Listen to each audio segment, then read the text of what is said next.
Je voudrais tout d'abord vous dire, Monseigneur Kiedrowski-Witold, général de brigade de l'armée polonaise, président de l'Association des anciens combattants polonais en France, SPK, ne pouvant être parmi nous aujourd'hui, m'a chargé, mesdames, messieurs, de vous accueillir dans notre maison des anciens combattants polonais, portant le nom Général Anders.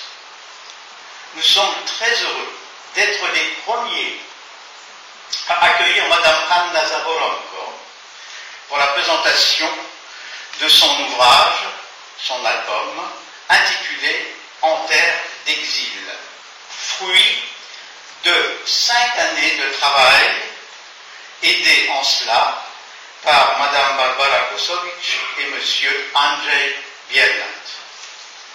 Avant de lui laisser la parole, je voudrais simplement vous dire, en tant que vice-président des anciens combattants polonais, vous dire pourquoi nous sommes dans ce magnifique lieu que vous appréciez, je pense, à sa juste valeur, et à qui nous devons ce privilège d'être là.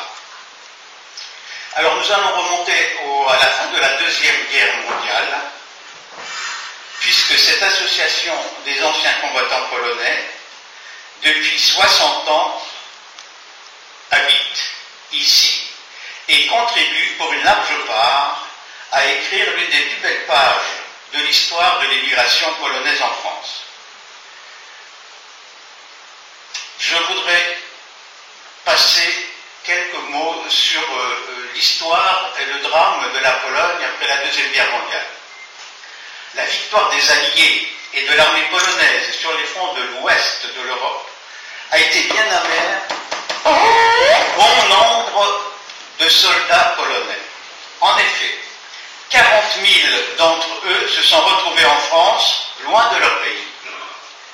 Avec le nouveau partage politique de l'Europe, ils ne voulaient ou ne pouvaient pas regagner la Pologne communiste, sachant le sort qui leur était réservé, et fidèles qu'ils voulaient rester à leur serment de soldats, Dieu, honneur et patrie, Bóg, honor, ojczyzna. Ces vainqueurs sans patrie cherchaient où s'établir. La moitié d'entre eux est restée en France, l'autre moitié est partie vers d'autres pays. Alors, ces soldats, je reprends,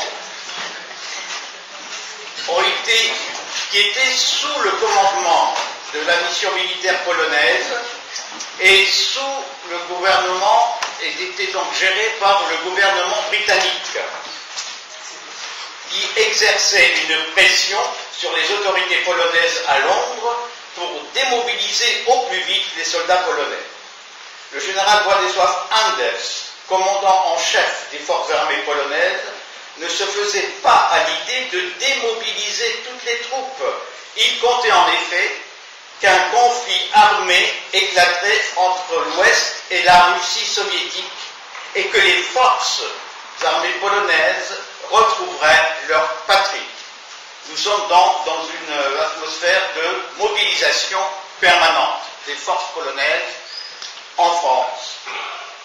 Toutefois, la mission militaire polonaise de démobilisation, sans s'opposer au processus d'adaptation des soldats polonais à la vie civile et leur établissement en France, préparait à Paris la fondation d'une organisation combattante qui faciliterait ce processus.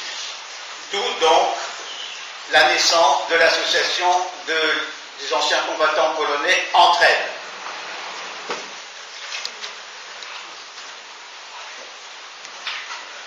Donc, en ce qui concerne les effectifs, le deuxième semestre de 1948 a vu le nombre des sections de l'entraide des anciens combattants polonais augmenter de façon significative. Elles étaient au nombre de 17 sections, regroupant 3000 membres. Il s'avérait maintenant urgent pour l'association d'entraide, SPK, d'acquérir un local où elle pourrait installer son siège et ses bureaux. Malheureusement, les normes juridiques ne lui permettaient pas d'opérer seul l'achat. Pour ce faire, en février 1948, Il a été confié à la Société immobilière moderne de Paris, société fictive, de procéder à l'achat d'un bien immobilier avec les fonds obtenus des forces armées polonaises, ainsi que des contributions, les soldes que les soldats polonais avaient encore. Ils ont donné leurs derniers sous pour pouvoir se retrouver ici même, dans ce local. Et bien donc, en septembre 1948, la société a acquis l'immeuble situé à Paris, 20 rue Legendre, immeuble qu'elle donnait en gérance gratuitement à l'entraide SPK. L'immeuble a été dénommé la Maison du Combattant, où se tenait le siège du conseil d'administration de l'association d'entraide des anciens combattants polonais SPK, de la section parisienne SPK, ainsi que de nombreuses autres associations combattantes ou organisations polonaises. La Maison du Combattant était aussi un lieu de réunion des diverses associations, un lieu des conférences, de représentations théâtrales et musicales.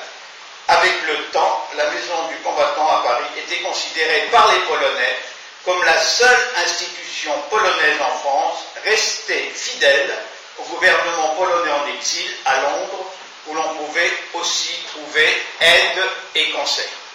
Voilà, je me permettais de faire un petit aperçu historique de ce lieu que nous essayons toujours de préserver, de maintenir dans la tradition, dans le devoir de la mémoire des combattants polonais.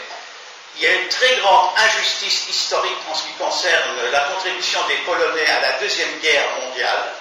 Elle a été complètement occultée de beaucoup de documents, et quand nous disons que la quatrième puissance mondiale de guerre était la Pologne, était l'armée polonaise, c'était la quatrième puissance militaire. Voilà, je voulais simplement me permettre de vous le rappeler, alors que il y a une très grande ignorance de la contribution des soldats polonais à l'ouest, comme à l'est d'ailleurs, qu'il faut rendre justice aussi aux Polonais qui ont combattu à l'est, parce que leur seul objectif, c'était la libération de leur pays. Voilà, je vous remercie.